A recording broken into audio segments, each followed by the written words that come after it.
தயவுசெய்து பார்த்து காட்டி விடுங்க. நல்லா கரகாட்ட ஒயிலாட்ட ஆடி கூட குடும்பத்தை சம்பாதிச்சு காப்பாத்திருக்கான்.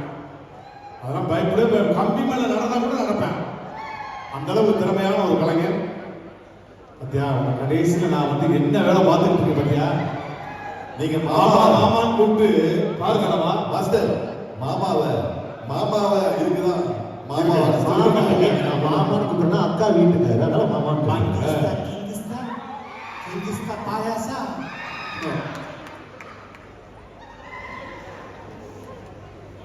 Tamil you can understand. Oh my God. What's her name, baby? சேயான் வச்சிருக்கேன், பல ஸ்கிரீன் வச்சிருக்கான். Yeah, you are very good beauty. I love you. எனக்கு ஒரு வாய்ப்பு கிடைக்குது இல்ல, என்னங்க சும்மாவா? இலக்கர பிள்ளைங்க குடிச்சு உமா கொடுக்கறதுல சும்மாவா? நீங்க வேணாம் நீங்க don't mind. Please select one girl. Your colour, your height, your hair style. உங்க ஹேர் ஸ்டைல்ல இங்க சென்னையில ஒரு மிகப்பெரிய ஆபீசர் இருக்காங்க, Lathika Saran, IPS officer. Same looking for you. So I am respected for you.